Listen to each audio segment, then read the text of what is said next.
Menurut saya, komentar tentang mengecilkan musik itu diucapkan pada suatu hari ketika suasananya lebih ramai, sehingga pernyataan tersebut terdengar lebih bisa dimaklumi. Di sebuah pagi kerajaan yang tenang, sebuah perhiasan kecil tiba-tiba memicu badai yang tak terduga. Bros Jubilee yang syarat akan sejarah dan kekuasaan simbolis berpindah tangan dalam sekejap dan membuat istana terkejut. Keputusan Putri Anne untuk menyerahkannya kepada Catherine bukanlah tindakan spontan. Itu adalah langkah yang disengaja, penuh makna, dan mustahil diabaikan. Namun, yang paling mengejutkan kalangan istana justru adalah siapa yang tidak mendapatkannya. Permintaan Camilla ditolak secara tegas, memicu bisik-bisik tentang kesetiaan, warisan, dan otoritas. Apakah ini merupakan pesan diam-diam tentang siapa yang sesungguhnya memegang masa depan mahkota saat warisan perlahan mengambil alih kendali? Pada akhir tahun 2022, ketika negara masih beradaptasi dengan kehidupan setelah wafatnya Ratu Elizabeth. Kedua, sebuah proses sunyi tengah berlangsung di balik dinding Istana Buckingham. Jauh di bawah ruang-ruang megah, di balik pintu-pintu pengaman dan dinding berpengatur suhu, ruang penyimpanan perhiasan kerajaan berdiri dalam keheningan seperti biasa. Suhu dijaga stabil, pencahayaan lembut dan terukur demi melindungi sejarah itu sendiri. Di sanalah Putri Anne tiba pada suatu pagi yang mendung. Ia datang bukan sebagai figur seremonial, melainkan sebagai penjaga kepercayaan terbesar sang ratu. Dengan pakaian sederhana tanpa kemegahan, Anne melangkah melewati deretan laci berlapis beludru yang menyimpan perhiasan dari penobatan, perayaan jubilee, pernikahan, dan puluhan tahun pengabdian. Ini bukan kunjungan pertamanya sejak kepergian ibunya pada September 2022. Dalam proses peninjauan koleksi Ratu Elizabeth II, Anne memegang peran penting. Dipandu oleh ingatan dan tanggung jawab, setiap laci yang dibuka membawa bobot emosional tersendiri, namun satu di antaranya langsung menarik perhatiannya. Di dalam kotak beludru gelap terbaring bros Jubilee. Sapir biru tua di tengahnya memantulkan cahaya bahkan dalam suasana redup. Berlian yang mengelilinginya membentuk pola bunga, melambangkan persatuan wilayah-wilayah yang pernah dilayani Elizabeth. Anne mengangkat bros itu dengan hati-hati, merasakan beratnya yang begitu familiar. Ini bukan sekadar perhiasan. Bros tersebut menandai tahun 1977, Jubilee perak, saat Elizabeth berdiri di balkon istana Buckingham pada 7 Juni, tersenyum kepada lautan rakyat di The Mall. Ia juga melambangkan tahun 2002 ketika sapir tambahan ditambahkan untuk memperingati 50 tahun masa pemerintahannya. Sebuah pemerintahan tersimpan di dalam satu perhiasan. Beberapa hari sebelumnya, Anne menyadari adanya ketertarikan lain terhadap bros itu. Camilla, yang kini menjadi permaisuri, sempat menyebutnya secara pribadi sebagai cara bermakna untuk mengenang jubilee Elizabeth. Permintaan itu tidak sepenuhnya tidak masuk akal, dan Anne tidak menolaknya dengan enteng. Namun, saat berdiri di dalam ruang penyimpanan dengan bros di tangannya, fokus Anne bergeser dari permintaan dan ekspektasi. Ini bukan soal selera atau status, melainkan arah. Anne memahami perbedaan antara mengenakan sejarah dan meneruskannya. Beberapa perhiasan kerajaan tidak dimaksudkan untuk berpindah tangan secara bebas.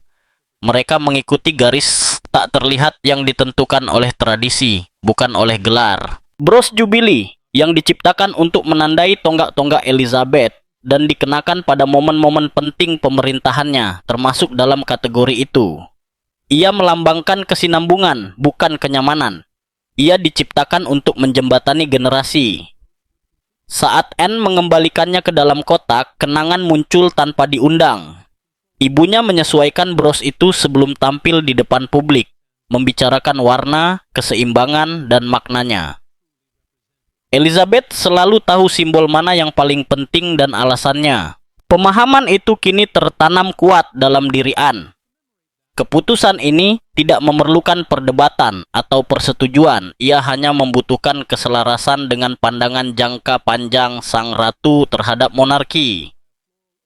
Ketika laci itu tertutup, tekad Anne sudah bulat. Bros Jubilee tidak akan terikat pada masa kini. Tempatnya adalah bersama masa depan mahkota pada perempuan yang suatu hari akan berdiri di tempat Elizabeth pernah berdiri. Saat Anne berbalik dan melangkah kembali ke lorong-lorong istana, keputusan itu telah berjalan lebih dulu. Bahkan sebelum percakapan resmi apapun terjadi, diam-diam membentuk apa yang akan datang. Namun jika Anne dapat mengambil keputusan tanpa izin, keputusan sunyi apalagi yang tengah membentuk masa depan monarki di luar pandangan publik. Tetap bersama kami. Ada batas yang Anne menolak untuk dibiarkan kabur. Tak lama setelah Putri Anne meninggalkan ruang penyimpanan perhiasan kerajaan, sebuah kabar tentang percakapan yang berlangsung secara diam-diam sampai ke telinganya.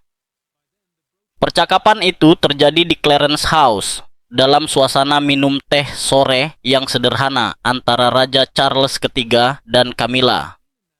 Tempatnya tenang dan akrab, jauh dari beban sejarah yang tersimpan di bawah istana Buckingham. Di atas porselen halus dan cahaya lembut, Camilla berbicara dengan nada reflektif tentang Ratu Elizabeth II dan berbagai tonggak penting yang membentuk masa pemerintahannya. Dalam suasana penuh kenangan itu, ia menyebut Bros Jubilee, menyarankan bahwa perhiasan tersebut akan menjadi simbol yang pantas untuk dikenakannya sebagai penghormatan terhadap perayaan Jubilee mendiang Ratu. Charles mendengarkan dengan penuh pengertian. Ia telah menyaksikan bagaimana Camilla tumbuh dalam perannya, menghadapi sorotan publik dan penyesuaian pribadi, dan ia menghargai keinginannya untuk menghormati warisan sang ibu. Pada awalnya, tidak ada penolakan dari pihak Charles, hanya pengakuan bahwa gagasan tersebut masuk akal secara emosional. Tidak ada keputusan yang diambil saat itu, tetapi usulan tersebut tetap menggantung, bergerak perlahan melalui jalur-jalur internal istana, hingga akhirnya sampai kepada Anne. Ketika Anne mengetahui percakapan tersebut, reaksinya bukan keterkejutan atau kejengkelan. Ia justru berhenti sejenak untuk berpikir. Baginya, ini bukan persoalan pribadi, juga bukan penilaian terhadap niat Camilla. Sepanjang hidupnya, Anne telah menyaksikan bagaimana simbol-simbol kerajaan diwariskan, memahami bahwa beberapa benda mengikuti aturan yang jauh lebih tua dari satu masa pemerintahan. Bros Jubilee adalah salah satunya. Pertimbangan Anne dibentuk oleh presiden, bukan oleh perasaan. Secara historis, ada perhiasan yang dapat dikenakan oleh banyak orang, sementara yang lain mengikuti garis lurus yang terikat pada masa depan mahkota. Bros Jubilee diciptakan pada tahun 1977 untuk memperingati Silver Jubilee Ratu Elizabeth. Kedua, sebuah perayaan ketahanan setelah masa-masa sulit pasca perang. Kemudian, pada tahun 2002, bros tersebut diperbarui untuk Golden Jubilee, mencerminkan 50 tahun pengabdian. Ini bukan peristiwa yang ringan atau biasa. Itu adalah bab-bab penentu dalam sebuah pemerintahan, dan bros itu ada karena makna tersebut. Bagi Anne, hal ini menempatkan Bros Jubilee dalam kategori yang sepenuhnya berbeda. Ia bukan perhiasan pendamping yang bisa berganti seiring perubahan peran. Ia adalah artefak penanda ulang yang terikat pada kesinambungan, bukan kenyamanan. Maknanya mengarah ke depan, bukan menyebar ke samping. Perbedaan itu sangat penting. Anne tidak memanggil Camilla dan juga tidak menantang Charles secara langsung. Tidak ada konfrontasi, tidak perlu suara keras atau pernyataan tegas. Otoritasnya lahir dari kejelasan. Dalam benaknya, jalur itu sudah tergambar jelas. Bros Jubilee adalah milik calon ratu pendamping di masa depan, bukan yang saat ini. Masa depan itu terwujud dalam diri Catherine, Putri Wales, yang perannya masih berkembang, tetapi jelas berakar pada apa yang akan datang. Dengan berpegang pada pemahaman tersebut, Anne secara diam-diam menarik ulang sebuah batas yang tidak pernah tertulis, tetapi selalu dipahami. Keputusannya bukan penolakan terhadap Camilla sebagai pribadi, melainkan terhadap gagasan bahwa setiap simbol harus mengikuti gelar semata. Beberapa simbol mengikuti waktu. Sementara istana terus menjalankan rutinitasnya, keputusan itu menetap tanpa pengumuman.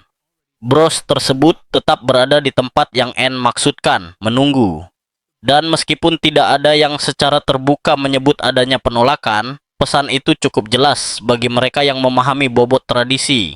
Anne memilih kesinambungan daripada kesopanan, dan dengan itu memastikan bahwa Bros Jubilee akan melanjutkan kisahnya di jalur yang sejak awal memang ditakdirkan untuknya. Lalu, pesan tersembunyi apa yang disampaikan oleh tindakan Sunyi An tentang tradisi, kekuasaan, dan suksesi? Dan siapa yang sebenarnya mengendalikan simbol-simbol mahkota? Tetap bersama kami, sebuah permata yang mengukur waktu. Untuk memahami mengapa keputusan Putri Anne terasa lebih mantap daripada mengejutkan, penting untuk menelaah makna sejati dari Bros Jubilee. Nilainya tidak pernah semata-mata terletak pada kilau. Sejak awal penciptaannya, bros ini dirancang untuk memuat waktu, ingatan, dan makna dengan cara yang jarang dimiliki perhiasan kerajaan lainnya. Kisahnya dimulai pada tahun 1977 saat menandai 25 tahun Ratu Elizabeth II bertahta. Inggris sedang bangkit dari dekade-dekade sulit pasca perang, dan Silver Jubilee lebih dari sekadar perayaan. Ia adalah bentuk penguatan dan harapan. Untuk memperingati momen tersebut, mahkota menugaskan Gerard and Company di London, pembuat perhiasan kerajaan bersejarah, untuk menciptakan sebuah karya yang layak. Hasilnya adalah Bros Jubilee, sebuah safir oval berwarna biru tua di bagian tengah, kokoh dan tenang, dikelilingi susunan berlian pave berbentuk bunga dengan sentuhan emas halus yang terjalin dalam desainnya. Setiap elemen memiliki tujuan. Safir melambangkan ketahanan dan ketenangan. Berlian mencerminkan persatuan wilayah-wilayah yang dilayani Elizabeth. Pada 7 Juni 1977, bros tersebut memasuki ingatan publik. Ratu Elizabeth II mengenakannya saat tampil di balkon Istana Buckingham, berdiri di hadapan kerumunan yang bersorak ketika pesawat melintas di atas. Foto-foto hari itu menangkap lebih dari sekadar upacara. Mereka memperlihatkan seorang ratu yang mantap dalam perannya, terhubung secara nyata dengan rakyatnya. Bros itu tampak menonjol di atas gaun pastel sang ratu, langsung terikat pada citra ikonik masa pemerintahannya. Seiring waktu, bros ini menjadi salah satu perhiasan paling personal bagi Elizabeth. Ia tidak menyimpannya hanya untuk acara-acara besar. Ia mengenakannya dalam momen-momen yang berarti baginya, jamuan kenegaraan, pertemuan penting, hingga pertemuan keluarga yang lebih tenang. Orang-orang terdekatnya mengenang bagaimana ia kadang mengomentari beratnya atau menyesuaikannya sendiri, memperlakukannya bukan sekadar pusaka, melainkan teman yang akrab. Bros itu mengingatkannya pada janji yang telah ditepati dan tanggung jawab yang masih berlanjut. Pada tahun 2002, ketika sang ratu menandai 50 tahun pemerintahannya, bros tersebut berkembang bersama masa pemerintahannya. Untuk menghormati Golden Jubilee, bros itu disetel ulang dengan tambahan safir yang disatukan secara cermat ke dalam desain asli. Perubahan ini tidak mengubah identitasnya, melainkan memperdalam maknanya. Kini, bros itu memuat dua tonggak sejarah, 25 tahun dan 50 tahun, dalam satu bentuk menjadikannya catatan visual pengabdian. Elizabeth mengenakannya dalam berbagai acara di Kastil Windsor dan Balmoral, di mana perayaan berlangsung lebih reflektif, dikelilingi keluarga alih-alih kerumunan besar. Pada saat itu, bros tersebut telah menjadi sesuatu yang langka, sebuah perhiasan yang mampu menggambarkan perjalanan sebuah pemerintahan tanpa perlu kata-kata. Ia terikat erat dengan rasa tanggung jawab Elizabeth, keteguhannya, dan keyakinannya bahwa kesinambungan selalu harus diutamakan. Elizabeth kerap membicarakannya dengan keakraban, kadang mengenang kegembiraan tahun 1977, di lain waktu mengingat kebanggaan yang lebih tenang pada tahun 2002. Namun, setiap kenangan selalu kembali pada satu makna yang sama. Pengabdian lebih penting daripada kepentingan pribadi. Jika dilihat dari sudut pandang itu, bros Jubilee memang tidak pernah ditakdirkan untuk dipindah tangankan secara sembarangan. Fungsinya bukan sebagai penanda mode atau kemurahan hati, melainkan sebagai garis waktu yang menandai suksesi dan stabilitas. Inilah sebabnya, bertahun-tahun kemudian ketika Putri Anne mempertimbangkan masa depan Bros tersebut, kesimpulannya terasa tak terelakkan. Bros itu bukan milik sebuah peran sementara, ia milik perjalanan panjang ke depan, membawa kisah sebuah pemerintahan untuk diteruskan, menunggu saatnya beristirahat di tempat di mana cerita itu akan berlanjut, bukan berakhir. Lalu, menurut Anda, apa sebenarnya sinyal yang disampaikan Bros Jubilee tentang masa depan monarki dan siapa yang akan mewarisi kekuasaan tersembunyi berikutnya? Tetap ikuti saat tugas bertemu masa lalu. Menjelang akhir Oktober 2022, suasana kerja di dalam Istana Buckingham mulai bergeser dari masa berkabung menuju tanggung jawab. Ruang penyimpanan perhiasan yang tersembunyi di bawah ruang-ruang megah istana menjadi pusat sunyi dari transisi tersebut. Pada suatu pagi yang kelabu, Putri Anne kembali ke sana, bukan untuk upacara, melainkan untuk memperoleh kejelasan. Ruang penyimpanan itu tertutup rapat di balik pintu-pintu pengaman, dengan udara yang dikendalikan secara cermat. Keheningannya hanya terpecah oleh gerakan lembut tangan bersarung dan bunyi halus laci yang dibuka dan ditutup. Di samping Anne berdiri Eleanor Harrow, penjaga perhiasan kerajaan yang telah mengabdi selama puluhan tahun. Dengan buku catatan di bawah lengannya dan kacamata baca bertengger rendah di hidungnya, ia memandu proses tersebut dengan ketelitian tinggi. Setiap perhiasan dicatat, diperiksa, dan didokumentasikan mengikuti prosedur yang telah disempurnakan lintas generasi. Tidak ada yang tergesa-gesa, tidak ada yang dianggap remeh. Ini bukan sekadar inventaris, melainkan pertanggungjawaban atas sejarah. Anda bergerak perlahan menyusuri deretan laci. Wajahnya tenang, namun penuh pertimbangan. Ia mengenali hampir setiap perhiasan bahkan sebelum namanya disebutkan.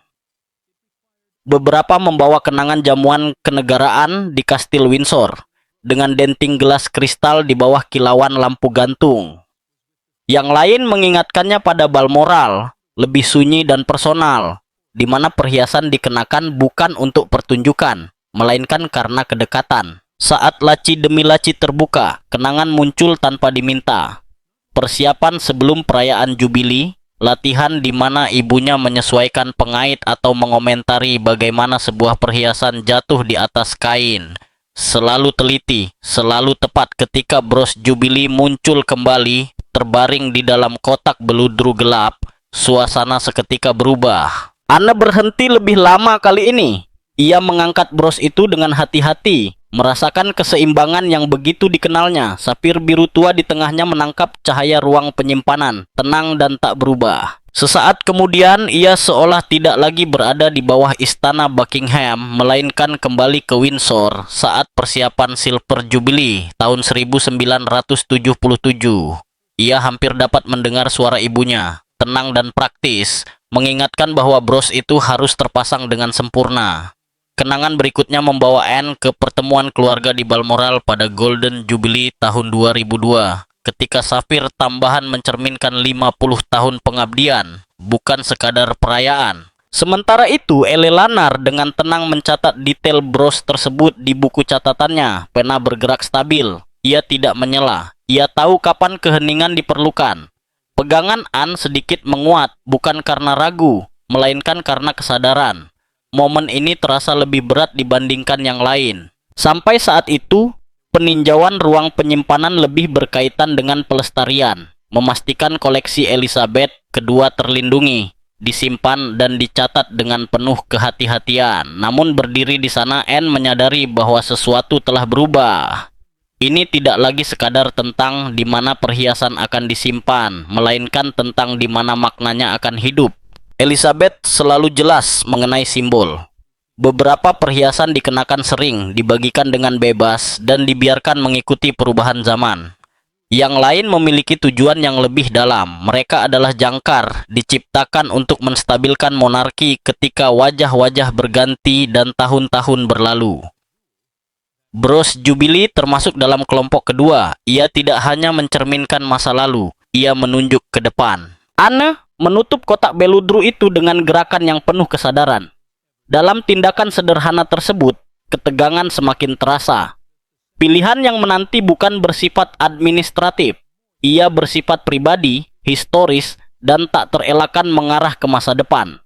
Siapapun yang kelak mengenakan bros ini akan membawa lebih dari sekadar kenangan. Ia akan membawa harapan. Ketika Anne beralih ke laci berikutnya, suasana ruang penyimpanan terasa berbeda. Beban yang ia pikul kini bukan hanya kehilangan ibunya, tetapi juga tanggung jawab untuk menentukan siapa yang akan mewujudkan kehadiran sang ratu di tahun-tahun mendatang. Dengan kesadaran itu tertanam kuat, jalan ke depan menjadi lebih jelas, meski terasa semakin berat. Lalu, kekuatan dan warisan tersembunyi apa yang sebenarnya akan dianugerahkan oleh Bros Jubilee? Siapa yang akan memikul beban sejarah berikutnya, dan mengapa? Teruslah menyimak. Sebuah pilihan yang disegel dalam keheningan. Pada Mei 2023, keputusan yang telah dipendam Putri Anne selama berbulan-bulan akhirnya siap beralih dari niat menjadi tindakan. Tempat yang dipilih adalah Istana Kensington, bukan karena kemegahannya, melainkan karena maknanya. Ruang Oak, hangat dan akrab, telah lama menjadi tempat momen keluarga yang bersifat pribadi, bukan panggung publik. Cahaya siang yang lembut menembus jendela-jendela tinggi, menyapu panel kayu mengilap dan perabot antik. Di luar, musim semi telah sepenuhnya tiba, dan ketenangan halaman istana menjadi kontras tajam dengan beratnya peristiwa yang akan segera berlangsung di dalam. Catherine, Putri Wales, tiba lebih dulu. Kedatangannya sederhana, ditandai oleh ketenangan, bukan rasa menunggu yang berlebihan. Ia mengenakan busana yang simpel namun anggun sesuai untuk sebuah pertemuan tertutup. Sikap tubuhnya rileks, tetapi tetap penuh perhatian. William berdiri di sisinya, memberi dukungan secara diam-diam. Keduanya tidak banyak berbicara. Mereka memahami bahwa momen ini tidak menuntut kata-kata, melainkan kehadiran. Tak lama kemudian, Putri Anne memasuki ruangan dengan keteguhan yang sama seperti yang membimbingnya sepanjang bulan-bulan setelah kepergian sang ibu. Ia tidak membawa catatan, juga tidak menunjukkan kesan formal. Di tangannya terdapat sebuah kotak kecil berlapis beludru biru tua yang maknanya langsung terasa oleh semua orang di ruangan itu. Di dalamnya tersimpan bros Jubilee, tak terlihat, namun kehadirannya begitu nyata. Tidak ada ajudan yang mengumumkan momen tersebut. Tidak ada pidato yang disiapkan. Anne berdiri menghadap Catherine. Wajahnya tenang dan penuh keyakinan. Saat berbicara, suaranya terdengar jelas dan terukur. Dibentuk oleh rasa tanggung jawab, bukan emosi. Ia menyebut ibunya dengan singkat namun tepat. Ia mengingatkan Catherine bahwa koleksi Ratu Elizabeth II tidak pernah dimaksudkan sebagai hiasan belaka. Setiap perhiasan membawa tujuan, kewajiban, dan harapan. Bros Jubilee, jelas Anne, menandai bab-bab penting dalam sebuah pemerintahan dan ditujukan untuk masa depan yang akan ditopangnya. Ketika Anne membuka kotak tersebut, bros itu langsung menangkap cahaya. Safir biru tua dan berlian di sekelilingnya tampak tak berubah, seolah tak terikat oleh waktu. Catherine melangkah maju tanpa ragu. Tidak tampak keterkejutan di wajahnya, hanya kerendahan hati. Anne menyematkan bros itu dengan hati-hati di kerah Catherine, menyesuaikannya sedikit seperti yang dahulu kerap dilakukan Elizabeth sendiri. Gerakan itu terasa disengaja dan penuh penghormatan. Dalam tindakan sunyi tersebut, pesan telah tersampaikan sepenuhnya. Tidak ada pengumuman resmi. Tidak ada penjelasan tambahan. Perpindahan itu sendiri sudah berbicara. Dengan menyematkan bros Jubilee pada Catherine, Anne menegaskan garis yang telah lama ia pertimbangkan. Bros itu tidak melewati peran ratu pendamping saat ini. Ia diberikan langsung kepada perempuan yang suatu hari akan membawa mahkota ke depan. Camilla dan Raja Charles masuk tak lama kemudian. Tidak tampak ketegangan, hanya pemahaman. Senyum Camilla tetap terjaga, sikapnya anggun. Ia mengerti keputusan yang telah diambil tanpa perlu penjelasan panjang. Charles, sambil mengangkat cangkir tehnya sebagai isyarat kecil persetujuan, menyadari kesinambungan yang dijaga oleh sang adik. Momen itu berlalu tanpa rasa canggung, diperkuat oleh saling menghormati. Ketika percakapan beralih ke kenangan Jubilee Elizabeth, suasana menjadi lebih hangat. Tawa ringan muncul, cerita dibagikan, dan beban terasa sedikit terangkat. Namun makna peristiwa tersebut tetap ada. Apa yang terjadi di ruang Oak tidak memerlukan pengesahan publik. Garis suksesi telah ditegaskan secara tenang, tegas, dan tanpa perdebatan. Saat Catherine kemudian menunduk memandang bros itu, kehadirannya terasa bukan sebagai kehormatan semata, melainkan sebagai tanggung jawab yang baru diterima. Dan ketika Anne mengamatinya, ia tahu bahwa keputusan yang ia buat berbulan-bulan lalu di ruang penyimpanan kini telah menjadi nyata, tak dapat diubah, dan tertanam kuat dalam masa depan. Lalu, pesan tersembunyi apa yang sebenarnya dibawa oleh bros Catherine? Apakah itu tentang kewajiban, kekuasaan, atau pergeseran sunyi arah masa depan monarki? Pergeseran sunyi yang tak pernah diumumkan. Setelah momen di ruang Oak berlalu, kehidupan di dalam istana kembali ke ritmenya yang biasa. Namun di balik ketenangan itu, arti dari apa yang telah terjadi mulai menyebar perlahan di istana Kensington. Tidak ada yang dibicarakan secara terbuka, dan memang tidak perlu. Mereka yang telah lama memahami bahasa tak terucap dalam rumah tangga kerajaan segera menyadari bahwa sesuatu yang penting telah menetap. Di lorong-lorong dan ruang layanan, para staf saling bertukar pandang singkat sambil melanjutkan tugas mereka. Peralatan perak dipoles, bunga diganti, jadwal tetap berjalan. Seorang pengurus rumah berhenti sejenak lebih lama dari biasanya saat menata meja, berbisik kepada rekannya bahwa Putri Anne telah melakukan apa yang selalu ia lakukan, menjaga kesetiaan pada tradisi. Seorang pelayan senior berhati-hati dalam memilih kata, menyebutkan bahwa bros itu kini berada di tempat yang semestinya. Ini bukan gosip yang dipicu rasa ingin tahu, melainkan pengakuan yang lahir dari kebiasaan. Istana telah melewati banyak transisi, dan yang satu ini membawa tanda kesinambungan yang jelas. Malam harinya, jauh dari ruang-ruang resmi, William dan Catherine menikmati momen berdua. Cahaya lembut dari kamar anak-anak di istana Kensington menyinari lorong. Sementara suara mereka terdengar samar, Catherine kembali menyentuh bros itu, masih menyesuaikan diri dengan kehadirannya. Bros itu terasa lebih berat dari yang ia bayangkan, bukan karena bobotnya, melainkan karena maknanya. William mengamatinya sejenak sebelum berbicara, mengingatkannya bahwa pilihan bibinya berkaitan dengan masa depan yang mereka bangun untuk George, Charlotte, dan Louis. Itu bukan sekadar kehormatan, katanya, melainkan tanda kepercayaan. Catherine mengangguk, memahami bahwa apa yang kini tersemat di kerahnya membawa harapan yang akan terungkap selama bertahun-tahun, bukan dalam hitungan hari. Pada malam yang sama, Putri Anne memulai perjalanan kembali ke Gatcombe Park. Pemandangan pedesaan yang terbentang di hadapannya terasa akrab dan menenangkan. Saat istana semakin jauh di belakang, pikirannya mengarah ke dalam. Ia teringat percakapan-percakapan lama dengan ibunya tentang tujuan kepemilikan benda-benda kerajaan. Elizabeth selalu menegaskan bahwa benda-benda itu tidak pernah dimiliki dalam arti biasa. Mereka dijaga, dilindungi, dan diwariskan dengan penuh kehati-hatian. Anne merasa yakin telah mengikuti prinsip tersebut. Ika ma. Tidak ada rasa kemenangan dalam ekspresinya. Hanya keteguhan yang tenang.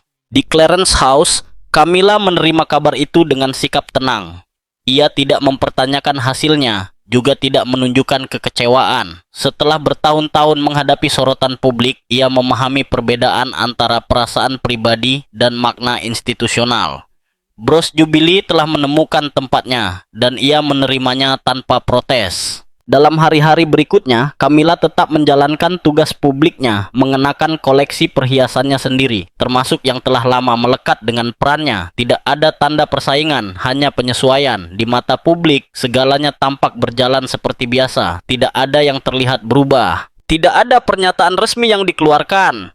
Tidak ada penjelasan yang diberikan. Namun, di dalam keluarga kerajaan, peran-peran telah disesuaikan secara halus.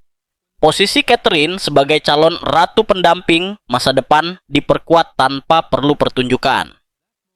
Peran Anne sebagai penjaga kesinambungan kembali ditegaskan. Sikap penerimaan Camilla mencerminkan stabilitas, bukan ketegangan. Justru ketiadaan konflik itulah yang menjadi pesan utama. Monarki melangkah maju tanpa retakan, dipandu oleh rasa saling menghormati, bukan perlawanan. Apa yang bermula dari satu gerakan sederhana di sebuah ruangan sunyi, kini bergema di seluruh istana sebagai pemahaman yang tertahan namun jelas.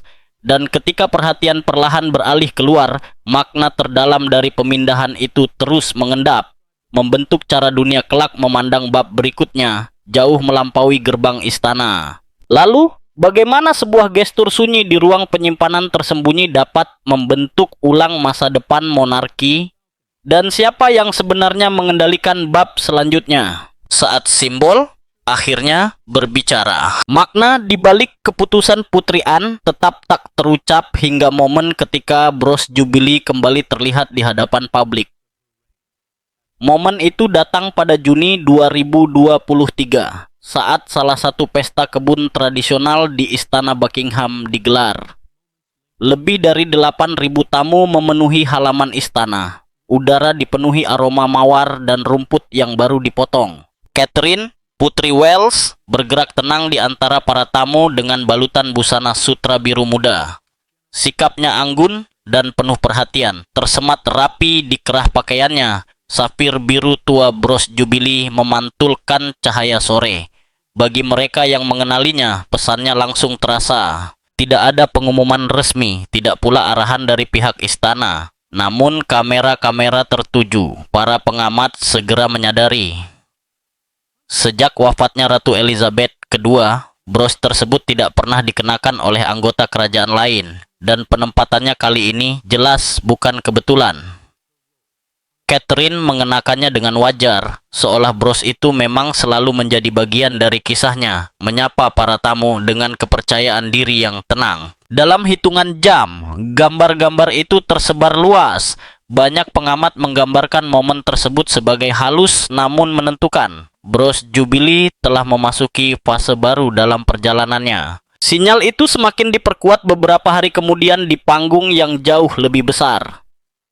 Perayaan Trooping the Colour pada Juni 2023 menarik ribuan orang ke The Mall dan jutaan lainnya menyaksikan di seluruh dunia. Keluarga kerajaan berkumpul di balkon Istana Buckingham, lokasi yang sangat lekat dengan Jubilee Elizabeth II. Catherine berdiri di samping Pangeran William, anak-anak mereka di dekatnya, menghadirkan gambaran kesinambungan yang jelas.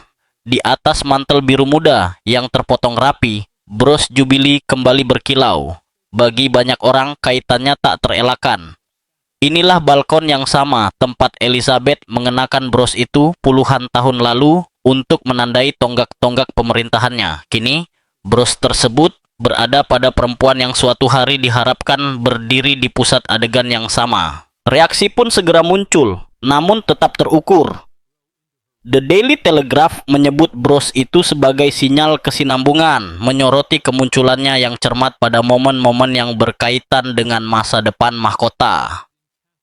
The Times menekankan bobot sejarah pusaka kerajaan dan kejelasan penempatannya. Di media sosial, respons datang dengan cepat. Foto-foto Elizabeth mengenakan bros pada tahun 1977 dan 2000. Dua dibagikan berdampingan dengan gambar Catherine. Menarik garis yang jelas antar generasi. Pujian berfokus pada kemampuan Catherine menghormati tradisi tanpa berlebihan. Untuk sementara waktu, pembicaraan tentang bros Jubilee menjadi tren, didorong lebih oleh kekaguman daripada kontroversi. Kemudian pada tahun yang sama, bros itu kembali muncul. Kali ini di bawah kilauan lampu gantung, bukan langit terbuka. Pada jamuan kenegaraan di Kastil Windsor pada musim gugur 2023, Catherine hadir mengenakan gaun malam hijau zamrud dengan bros Jubilee terpasang menonjol di bahunya. Suasana berlangsung formal, dihadiri tamu internasional, para diplomat, dan anggota senior rumah tangga kerajaan. Percakapan sempat terhenti ketika mata tertarik pada safir yang sudah dikenal itu. Vogue kemudian menyoroti keahlian pengerjaan bros tersebut, sementara The Guardian menggambarkannya sebagai konfirmasi visual tentang suksesi, disampaikan tanpa kata-kata. Yang menarik, tidak ada narasi tandingan yang muncul. Ratu Camilla tetap menjalankan tugas-tugasnya dengan sikap tenang, mengenakan perhiasan yang telah lama dikaitkan dengan perannya, termasuk tiara ruby Burma pada kesempatan yang sesuai. Perbedaannya jelas, namun tidak bersifat konfrontatif. Masing-masing perempuan membawa simbol yang selaras dengan posisinya, dan keseimbangan pun terjaga. Bagi Putri An, menyaksikan semua kemunculan ini menegaskan apa yang telah ia pahami sejak peninjauan ruang penyimpanan berbulan-bulan sebelumnya. Bros itu telah menemukan tempatnya. Tidak ada penolakan, tidak ada kebingungan, hanya pengakuan. Publik mengerti karena mereka melihatnya, bukan karena dijelaskan. Seiring Catherine terus mengenakan bros Jubilee, maknanya pun berkembang. Ia tidak lagi hanya milik kenangan masa pemerintahan Elizabeth II. Bros itu menjadi jembatan antara perayaan masa lalu dan tanggung jawab masa depan. Tanpa upacara, tanpa pernyataan, suksesi telah ditandai sebagai kesinambungan. Bros Jubilee selalu menandai waktu. Kini, ia juga menandai arah.